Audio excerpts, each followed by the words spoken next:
श्री शिवाय नमस्तुभ्यं। हर हर महादेव महाराज।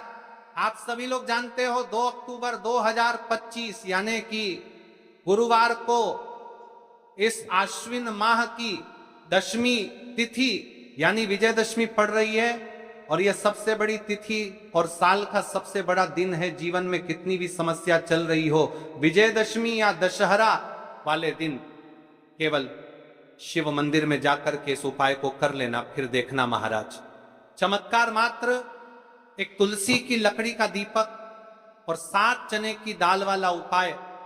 आश्विन मास की विजयदशमी है और यह सबसे बड़ी तिथि है क्योंकि यह आश्विन माह में पड़ने वाले तिथि है और यह साल का सबसे बड़ा दिन है। जीवन में कितनी भी समस्या चल रही हो, विजयदशमी तिथि के दिन कर लेना यह छोटा सा उपाय, हर मनोकामना पूर्ण होगी। देखिए, इस तिथि का सबसे बड़ा और विशेष महत्व होता है।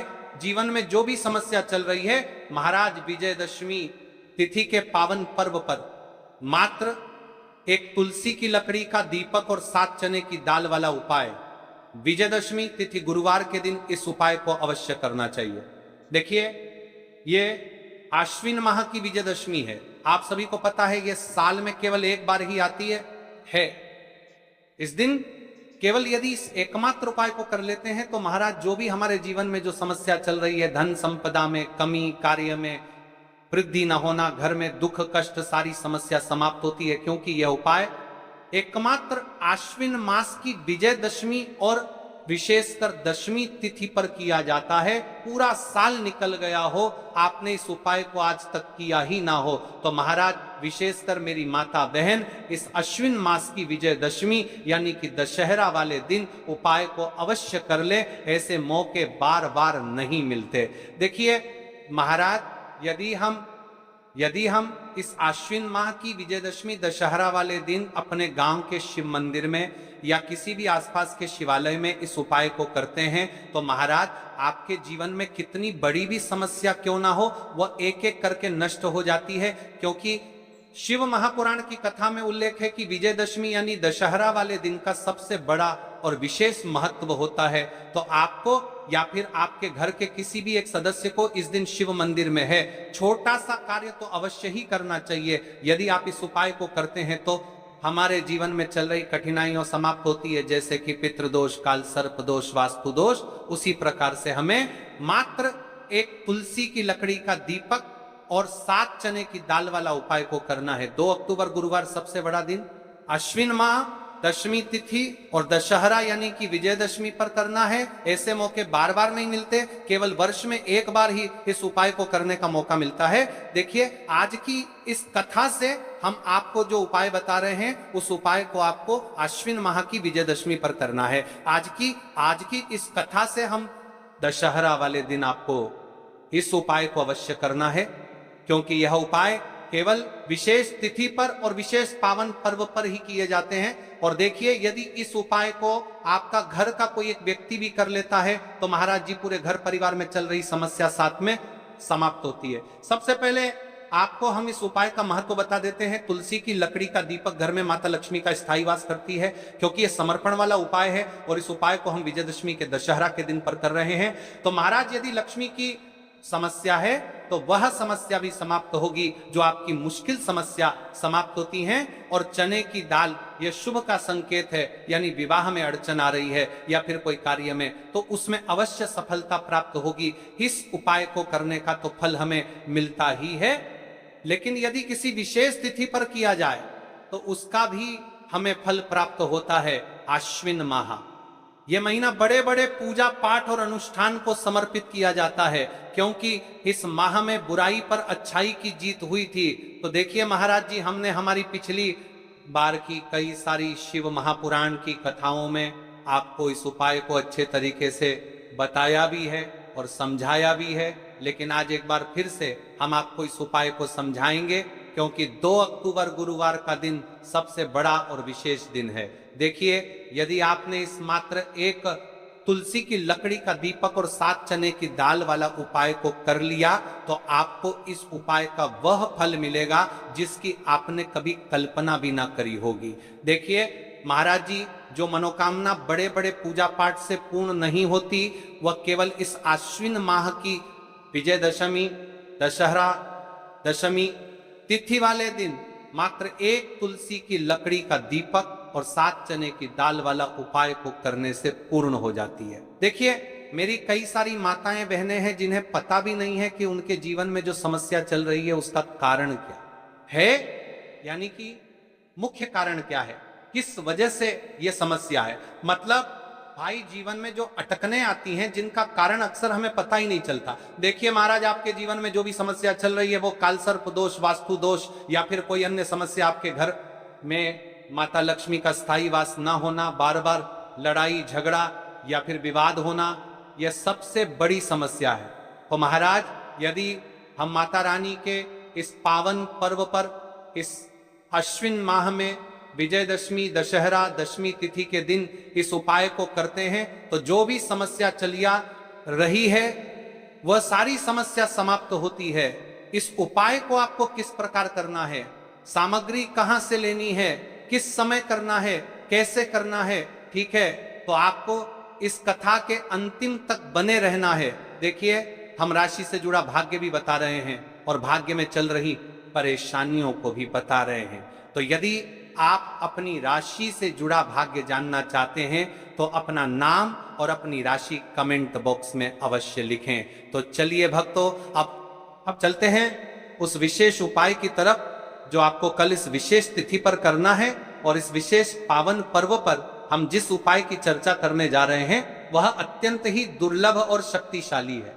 यह उपाय न केवल भक्त की मनोकामनाओं को पूर्ण करता है बल्कि उसके जीवन के समस्त कष्टों का निवारण भी करता है। उपाय की सामग्री देखिए महाराज, मात्र तुलसी की लकड़ी से बना दीपक, तुलसी की लकड़ी का दीपक। तुलसी माता का वर्णन शास्त्रों में अत्यंत पवित्र माना गया है।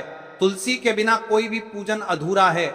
यद्यपि शिवजी को तुलसी अर्पित नहीं की जाती, परंतु तुलसी की लकड़ी का उपयोग जब दीपक के रूप में किया जाता है तो यह विशेष ऊर्जा उत्पन्न करती है।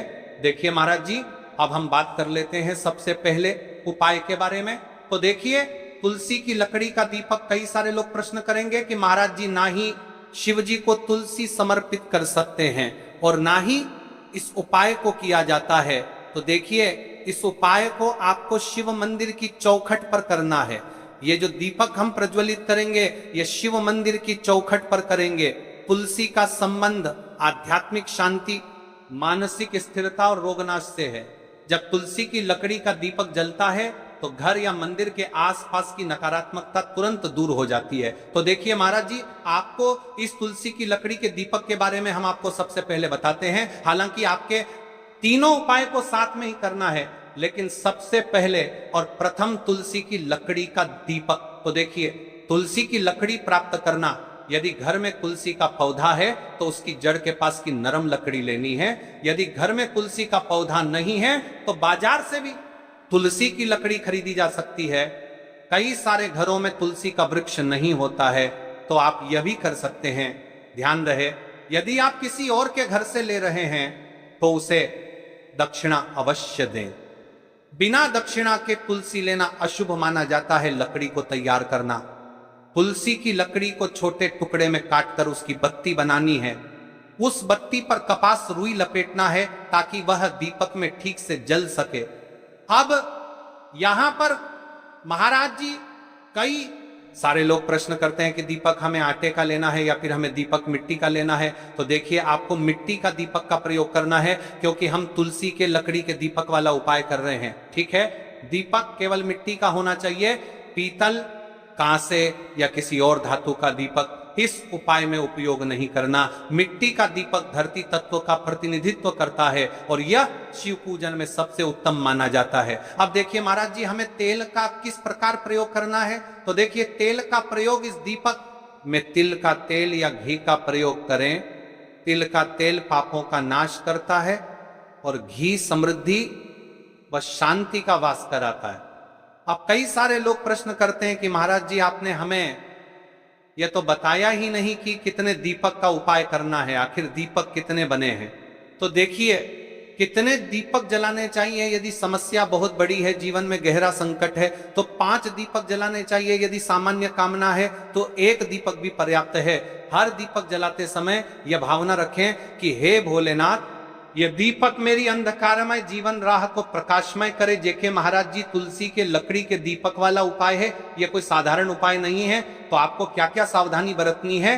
दीपक को शिवलिंग पर प्रत्यक्ष रूप से न रखें, इसे मंदिर की चौखट पर या बनाए गए स्वस्तिक पर रखें। दीपक जलाते समय मन में शुद्ध भाव होना चाहिए। दीपक बुझने के बाद उसकी राख को पवित्र स्थान पर ही विसर्जित करें। महाराज जी, जैसे ही तुलसी की लकड़ी का दीपक जलता है वैसे ही साधक को एक अलग ही शांति का अनुभव होता है, मन का तनाव समाप्त होता है। आंखें बंद करके जब दीपक की लौ के सामने बैठते हैं तो लगता है कि यह लौ सीधे आत्मा से संवाद कर रही है। यह लौ मानो भगवान शिव के आशीर्वाद का प्रतीक बन जाती है। तुझे क्या भक्तों, हमने जैसा कि अभी तुलसी के लकड़ी के दीपक वाले उपाय को जाना, अब देखिए यदि आप इस उपाय को कर रहे हैं तो इसके साथ में आपको 1 चुटकी हल्दी वाला ये छोटा सा कार्य अवश्य करना चाहिए। उसके पश्चात हम जानेंगे 7 चने की दाल वाला विशेष उपाय के बारे में। तो अभी हम बात करते हैं 1 चुटकी हल्दी। देखिए महाराज जी, आपने उपाय तो कर लिया, अब हम बात कर लेते हैं 1 चुटकी हल्दी के बारे में। मतलब आपको इस 1 चुटकी हल्दी वाले उपाय को किस प्रकार करने हैं, कैसे करना है। ठीक है, घर से 1 चुटकी हल्दी लेकर चले, यदि चाहें तो उसे छोटे कागज में बांधकर या किसी छोटी डिब्बी में रख सकते हैं। मंदिर जाते समय उसे अपने साथ रखें और यह भावना रखें कि यह हल्दी मेरे घर में सौभाग्य, सुख और शांति लाएगी। शिव मंदिर में हल्दी का प्रयोग जब आप मंदिर पहुंचें और दीपक व चावल अर्पित कर लें तब हल्दी का प्रयोग करें। सबसे पहले मंदिर की चौखट या प्रांगण में हल्दी से स्वस्तिक या पा चिन्ह बनाएं। यह चिन्ह शुभता और मंगल का प्रतीक है। इसके बाद तुलसी की लकड़ी वाले दीपक को उसी स्वस्तिक पर रखें, दीपक प्रज्वलित करें और मन ही मन प्रार्थना करें। हल्दी का आध्यात्मिक प्रभाव, जब हल्दी का स्वस्तिक बनता है तो मंदिर में एक सकारात्मक ऊर्जा का चक्र उत्पन्न होता है। यह चक्र साधक के जीवन में समृद्धि का द्वार खोलता है। हल्दी मां लक्ष्मी को अत्यंत प्रिय है, इसलिए जहां यह उपाय किया जाता है वहां दरिद्रता और कष्ट टिक नहीं पाते। हल्दी का प्रयोग करते समय यह मंत्र बोलें, ओम ह्रीं श्रीं क्लीं महालक्ष्मी नमः, या फिर शिवजी से प्रार्थना करें, हे भोलेनाथ, इस हल्दी के माध्यम से मेरे जीवन के अंधकार को दूर करें और सुख समृद्धि का प्रकाश फैलाएं। भाई, जैसे ही भक्त स्वस्तिक पर दीपक रखकर प्रार्थना करता है उसे भीतर से अनुभव होता है कि घर की 7 चने की दाल के उपाय के बारे में देखिए। यह सबसे बड़ा और विशेष महा उपाय है। यह केवल विशेष तिथि पर ही किया जाता है और इस उपाय को केवल वह व्यक्ति कर सकते हैं जिनके जीवन में धन की समस्या है, जिनके पास पैसा आते ही रुक जाता है या कहीं अटक जाता है, जिन्हें मेहनत के बावजूद कभी आर्थिक उन्नति नहीं मिल पाती, जिन्हें बार बार कर्ज और तंगी का सामना करना पड़ता है। उन सब के लिए यह उपाय अमृत के समान है। सिर्फ 7 चने की दाल, बस इतना सा करना है और देखना भक्तों, आपके जीवन में कैसा दिव्य परिवर्तन होता है, कब और कैसे करना है। अब मैं आपको इस उपाय की संपूर्ण विधि बताता हूं। सबसे पहले आपको 7 चने की दाल तैयार करनी है। ध्यान रहे, 7 चने की दाल, यानी 1 चने में 2 दाने होते हैं, उस हिसाब से बिल्कुल 7 दालें, और इन 7 दालों का कोना टूटा हुआ नहीं होना चाहिए। ये शुद्ध, अखंड और साफ सुथरे होने चाहिए। इस उपाय को भी आपको शिव मंदिर में ही करना है। अब बात कर लेते हैं समय के बारे में, आपको किस समय करना है। इस उपाय को करने का समय 2 प्रकार का है। सुबह का समय, प्रदोष काल का समय। सुबह आप इसे 8 बजे के बाद और 12 करके, सुबह आप इसे मातर के बाद और 12 करके, मातर के बाद और 12 करके, बाद और 12 करके, मातर के बाद और 12 करके, बाद और 12 करके, बजे से पहले कर सकते हैं, क्योंकि इस समय सूर्य पूर्ण रूप से प्रकट होते हैं और वातावरण में ऊर्जा सबसे अधिक होती है। यदि आप प्रदोष काल में करना चाहते हैं तो शाम 5 बजे से 7 बजे के बीच कर सकते हैं। इस समय भगवान शिव का विशेष पूजन काल माना जाता है। शिव मंदिर में पहुंचकर सबसे पहले शिवलिंग का जलाभिषेक करें, बेलपत्र अर्पित करें और फिर श्रद्धा भाव से अपने 7 चने की दाल भगवान शिव को अर्पित करें। याद रखें, यह उपाय केवल तभी सफल होगा जब आप इसे शुद्ध मन और पूर्ण विश्वास से करेंगे। दाल चढ़ाते समय अपने हृदय की व्यथा भगवान शिव को सुनाएं, उनसे कहें, हे भोलेनाथ, हमारे जीवन से दरिद्रता का नाश कीजिए।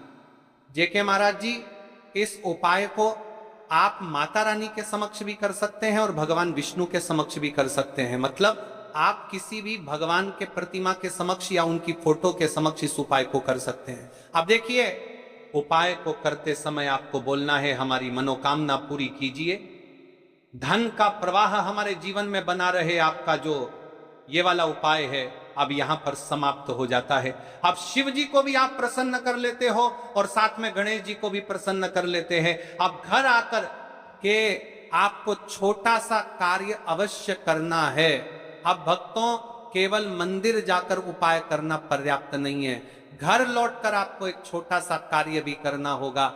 घर में जो भी आपका शिवलिंग है, पिंडी है, या फिर यदि शिवलिंग नहीं है तो आपका छोटा सा मंदिर है, वहां पर जाकर भी आपको जल चढ़ाना है और भगवान को प्रणाम करना है।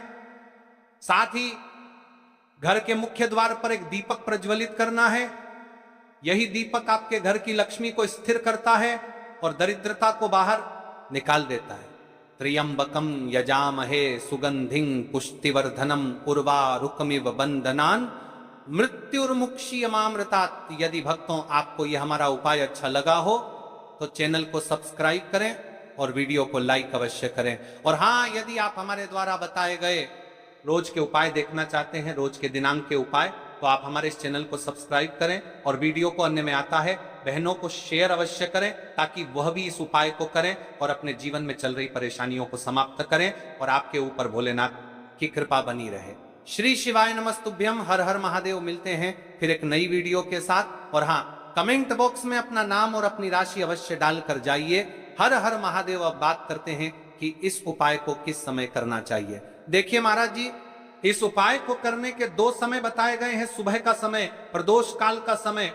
कई सारी माता बहनें सुबह के समय इस उपाय को करना चाहती है तो वह सुबह के समय इस उपाय को कर सकती है। सुबह का समय सबसे शुभ माना जाता है, विशेषकर पूजा पाठ और उपासना के लिए सुबह का समय बहुत उत्तम है। सबसे श्रेष्ठ समय सुबह 7 बजे से 8 बजे तक। यदि कोई व्यस्त है और वह इस उपाय को करना चाहते हैं तो सुबह 10 बजे तक कर सकते हैं। और यदि कोई माता बहन चाहे कि वह 12 बजे से पहले कर लें तो भी माननीय। बस इतना ध्यान रखना है कि दोपहर 12 बजे से बाद नहीं होना चाहिए। अब देखिए, महाराज की बात कर लेते हैं प्रदोष काल के समय के बारे में। प्रदोष काल का समय दूसरा श्रेष्ठ समय है प्रदोष काल। प्रदोष काल का अर्थ है संध्या के समय का वह विशेष मुहूर्त, सबसे श्रेष्ठ समय। शाम 5 बजे से 6 बजे तक यदि इस समय न हो पाए तो रात 8 बजे तक कर सकते हैं। लेकिन याद रखिए, 8 बजे के बाद ये उपाय न करें। अब कई सारे लोग कमेंट करके हमसे इस समय पूछने लगते हैं कि महाराज जी आप ही बता दीजिए सबसे उत्तम समय कौन सा है, कौन सा समय चुने। जिस भी समय आपको सबसे सर्वोत्तम लगे कि मुझे इस समय इस उपाय को करना चाहिए तो आप उसे समय कर सकते हैं। इन दोनों समय सबसे सर्वोत्तम है। अब देखिए, एक अंतिम और एक विशेष बात हम राशि से जुड़ा भाग्य भी बताते हैं और भाग्य में चल रही है परेशानियों को भी बताते हैं। यदि आपके जीवन में कोई बहुत